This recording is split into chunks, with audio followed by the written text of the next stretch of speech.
కర్షక లోకానికి నమస్కారం. వర్షాధార వ్యవసాయ భారతానికి నిర్దేశపథం, రైతురదానికి స్వాగతం. పక్షులు జంతువులను మచ్చిక చేసుకోవటం, వాటిని కుటుంబ సభ్యుల్లా చూసుకోవటం అనాదిగా ఉన్నది. దైనందిన జీవితంలో మాంసాహారం కోసం పెరటి కోళ్లు, బాతులు, గొర్రెలు, మేకలు, పందుల పెంపకం చేపట్టడం పరిపాటిగా మారింది. కాలక్రమంలో పెరిగిన నిత్యావసరాల కారణంగా వాణిజ్య పందాలోనూ జంతువులు, పక్షుల పెంపకం గణనీయంగా పెరిగింది. బుర్రకో బుద్ధి, జిహకో రుచి అన్న చందంగా మాంసాహార ప్రియుల రుచులు, అభిరుచులు మారాయి.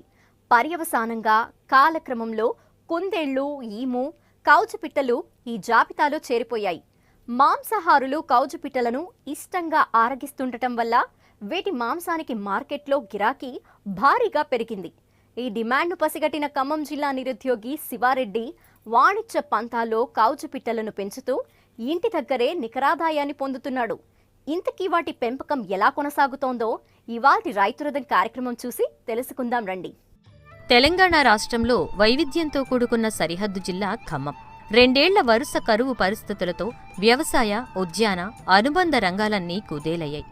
పొలం పనుల్లో తల్లిదండ్రులకు చేదోడు వాదోడుగా ఉంటూనే ఇంజనీరింగ్ పూర్తి చేసిన శివారెడ్డి అనుబంధ రంగాలనే ఉపాధిగా ఎంచుకున్నాడు.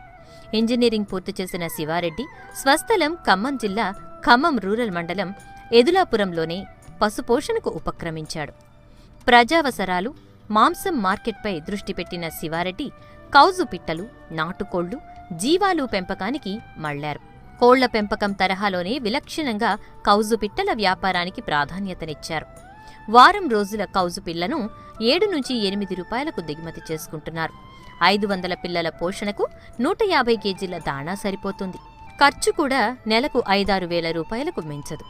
30 రోజుల వ్యవధిలో చేతికొచ్చే ఈ పక్షి గరిష్టంగా 180 గ్రాముల వరకు బరువు పెరుగుతుంది. ఒక్కో కౌజు పిట్టను 35 రూపాయల చొప్పున టోకుగా అమ్మిన 1000 పక్షులకు ఖర్చులు పోను 20,000 రూపాయల వరకు ఆదాయం పొందవచ్చు. మాంసంగా అమ్ముకోవడం ద్వారా మార్కెట్లో డిమాండ్ను బట్టి ఒక్కో రెట్టింపు లాభాలను గడించవచ్చంటున్నారు పెంపకందారు శివారెడ్డి. పక్షుల పెంపకంలో కౌజు పిట్టల పెంపకం కొత్తది. కాలక్రమంలో బ్రాయిలర్, లేయర్, గినీ కోళ్లు, సిటీ కోళ్లు, ఈము పక్షుల తరహాలోనే కౌజు పిట్టల పెంపకం కూడా విస్తరించింది. కౌజు పిట్టలను జాపనీస్ క్వైల్గా పేర్కొంటారు. వీటిలో ఇంగ్లీష్ వైట్, బంగారు శ్రేణి, అరుణ శ్రేణి, ఇటాలియన్, మంచూరియన్ రకాలు ముఖ్యమైనవి. మాంసాహారులకు ఇష్టమైన కౌజు పిట్టల పెంపకంలో లాభాలు పొందటం అంత సులువేమీ కాదు. దాని వెనుక చాలా వ్యయప్రయాసలున్నాయి. అరుదుగా దొరికే కౌజుపిట్ట మాంసానికి సాధారణ కోళ్ల మాంసం కంటే డిమాండు ఎక్కువ. ఫలితంగా అనాదిగా అలవాటైన పెరటి కోళ్ల స్థానే కొందరు ప్రత్యామ్నాయంగా కౌజు పిట్టలను ఎంచుకుంటున్నారు. ఒక్క పిట్టలో 70 నుంచి 73% మాంసం ఉత్పత్తి అవుతుంది. సాధారణంగా 140 గ్రాముల బరువున్న కౌజు పిట్ట నుంచి 100 గ్రాములకు పైగా మాంసం లభిస్తుంది. కౌజులు 6-7 వారాల్లోనే గుడ్లు పెడతాయి. పిల్లలు 5 వారాలకే ఎదుగుతాయి. ఇవి వేరే పక్షుల కంటే బలిష్టంగా ఉంటాయి. కౌజు పిట్ట ఏడాదికి 280 వరకు గుడ్లు పెడుతుంది. ఇవి కోడిగుడ్లతో సమంగా బలవర్ధకమైన ఆహారం. ఫలితంగా వీటి గుడ్లు, మాంసాన్ని గర్భిణులకు, బాలింతలకు పౌష్టికాహారంగా అందిస్తారు.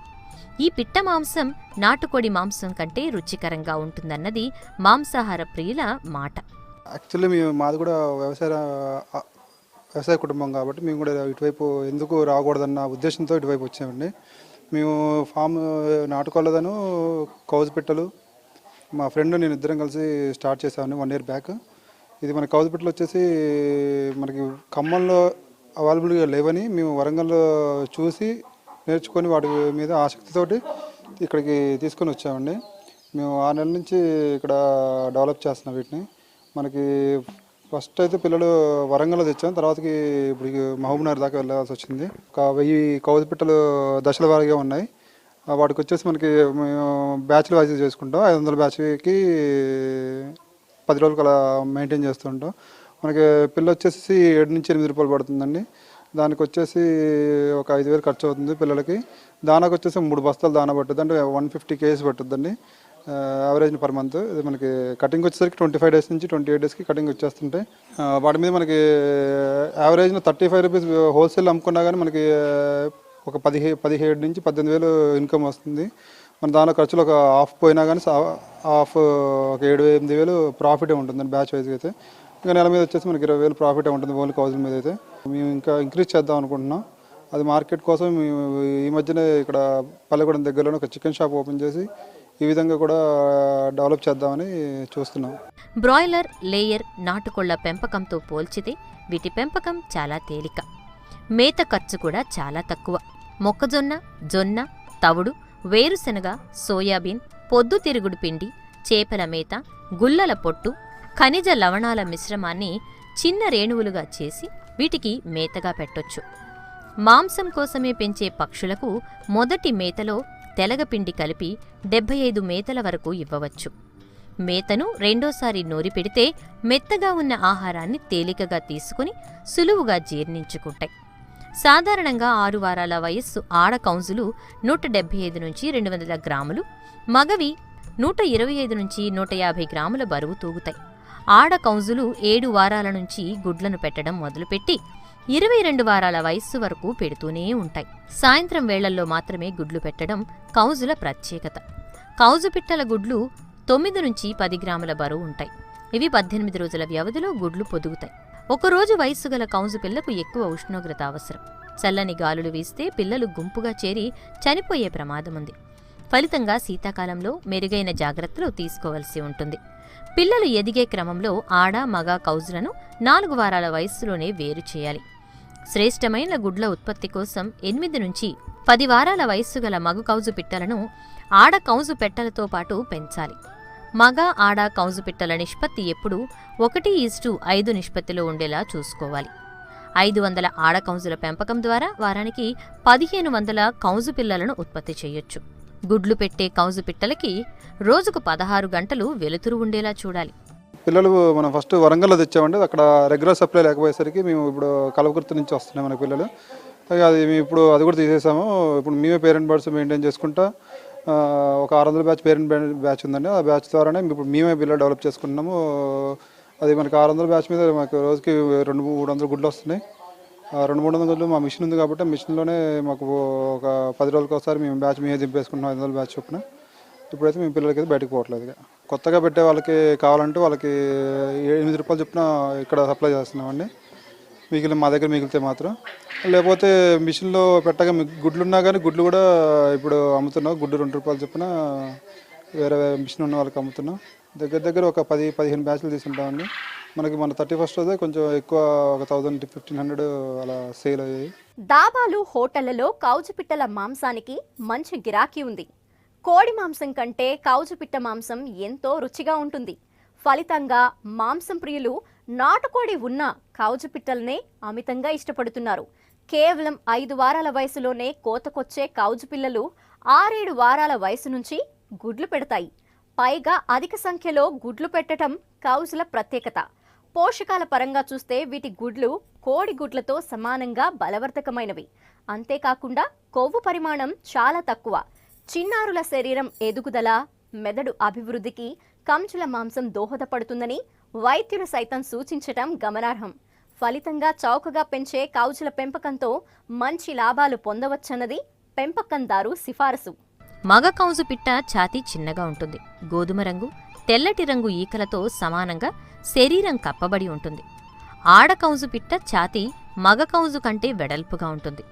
గోధుమ రంగు ఈకలు, వాటిపై నల్లని చుక్కలతో ఉంటాయి. అయితే సంతానోత్పత్తి దశలో ఉన్న కౌజులలో ఖనిజ లవణాలు, విటమిన్ల లోపం ఉంటే వాటి గుడ్ల నుంచి పొదిగే పిల్లలు సన్నగా, బలహీనమైన కాళ్లతో ఉంటాయి. ఈ సమస్యను అధిగమించేందుకు గుడ్లు పెట్టబోయే ఆడ కౌజులకు సరిపడా ఖనిజ లవణాలు, విటమిన్లను మేతతో కలిపి ఇవ్వాలి. కోడి పిల్లల కంటే కౌజు పిట్టలకు రోగనిరోధక శక్తి ఎక్కువ. ఫలితంగా కౌజు పిట్టలకు రోగనిరోధక టీకాలు వేయాల్సిన అవసరం లేదు. వాటిని పెంచే ఫారం దగ్గర అంటువ్యాధులు సోకకుండా ముందస్తు జాగ్రత్తలను పాటించాలి. పరిశుభ్రమైన తాగునీరు, నాణ్యమైన మంచి మేతను అందుబాటులో ఉంచటం ద్వారా ఎలాంటి సమస్యలు ఉత్పన్నం కావు. అయితే మొదటి 2 వారాల వయస్సులో కౌజు పిట్టలు వాతావరణ పరిస్థితులను తట్టుకుని ఎదగలేవు. ఫలితంగా బ్రూడింగ్ దశలోనే పెంపకందారులు మెరుగైన జాగ్రత్తలు తీసుకోవాలి. కోళ్లకు వచ్చే కొక్కెర, గంబోరో, అమ్మ తల్లి లాంటి వ్యాధులే కౌజు పిట్టలకు సోకుతాయి.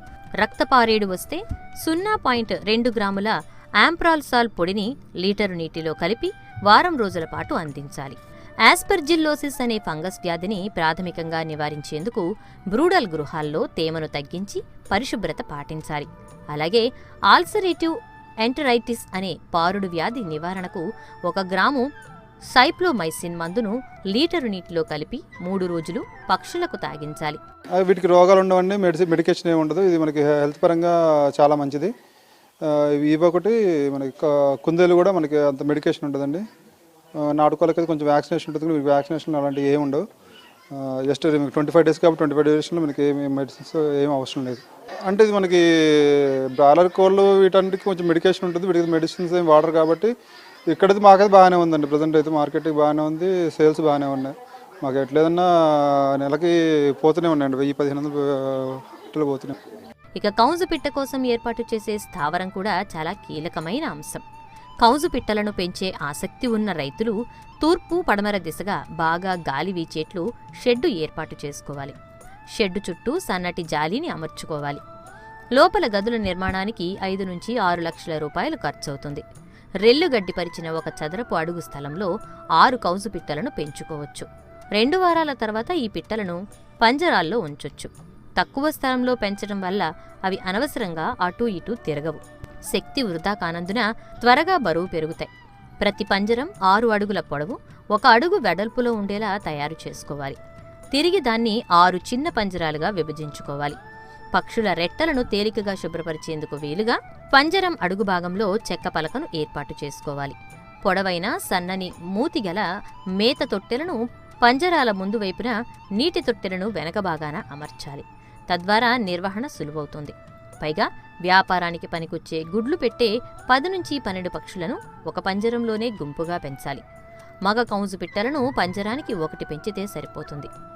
5 వారాల వయస్సున్న కౌజు పిట్ట దాదాపు 500 గ్రాముల మేత తీసుకుంటుంది. 1 పక్షి 12 గుడ్లను పెట్టడానికి 400 గ్రాముల మేత దోహదపడుతుంది. మాంసం కోసం పెంచే పక్షులైతే మొదటి మేతలో 5 కేజీల తెలగపిండి కలిపి 75 గ్రాములను ఇవ్వడం వల్ల త్వరగా బరువు పెరుగుతాయి. తద్వారా పెంపకందారులు మంచి లాభాలు పొందే అవకాశం ఉంటుంది. బ్యాచ్కి వచ్చేసి మనకు ఏదైతే 10,000 అవుతాయేమో, మనకి పైన అయితే 7,000 అయితే ఖర్చు పని 7,000 అయితే మిగులుతాయండి మనకి బ్యాచ్ మీద. వర్కర్స్ అంటే మనకి ఒకదాని మీద కాదు కాబట్టి ఇప్పుడు 3 బ్యాచ్లు, ఇప్పుడు నాటుకోళ్ళు, కుందేళ్ళు, మేకలు కూడా ఉన్నాయండి మాకు అన్నిటి మీద. కాబట్టి మాకు 4 వర్కర్లు ఉన్నారు ఇక్కడ. ఒక్కొక్కరికి 7,000 శాలరీ చొప్పున మేము ఇస్తుంటాం. హోల్సేల్ అయితేనేమో ఒక్కొక్క కౌజు పిట్ట వచ్చేసి 35కి అమ్ముతామండి. అది రిటైల్ అయితేనేమో మా ఫామ్ దగ్గర పట్టుకొని పోయేటట్టయితే 50 రూపాయలు ఒక కౌజు పిట్ట అమ్ముతామండి. హోల్సేల్ అంటే ఇప్పుడు ఆంధ్ర వరకు మన కౌజు పిట్టలు పోతున్నాయండి. మన డిసెంబర్లో 31 కల్లా పోయాయి. మిగతా పెంపకాలంటే ఇది అంటే ఒంటి వైరస్ ఉంటుందండి, ఒకటేసారి తగులుతా. వైరస్ తగిలితే మాత్రం ఎవరు కాపాడడానికి కూడా ఛాన్స్ ఉండదు. మనకేం తగలేదు ఇంతవరకు అయితే వైరస్. అది వచ్చే విజిటర్స్ని బట్టి ఉంటుంది. వాళ్ళు ఏమైనా వేరే విజిటర్స్ వేరే ప్రాంతాలు తిరిగి వచ్చినప్పుడు మనకి ఏమైనా తగిలితే ఏమన్నా తగలొచ్చు కానీ వైరస్. ఇప్పుడైతే 6 నెలలు మాకు ఒక్కసారి తగలలేదండి. కోళ్ల ఫారాల తరహాలో శాస్త్రీయంగా కౌజు పిట్టల పెంపకం కూడా ఎంతో లాభదాయకం. కోళ్లకు ప్రత్యామ్నాయం సహా మంచి డిమాండ్ ఉన్న మధ్య మార్గాన్ని ఉపాధిగా ఎంచుకోవడం ద్వారా ఆదిలో ఇబ్బందులు పడ్డా వెన్ను చూపకుండా కష్టపడితే తప్పక మంచి ఫలితం దక్కటం ఖాయం. అయితే మంచి లాభాలనిచ్చే కౌజు పిట్టల పెంపకాన్ని వాణిజ్య పంథాలో చేపట్టాలనుకునే రైతులు, నిరుద్యోగులు పశుసంవర్ధక శాఖ, మత్స్య శాఖ నుంచి అనుమతి తీసుకోవాలి.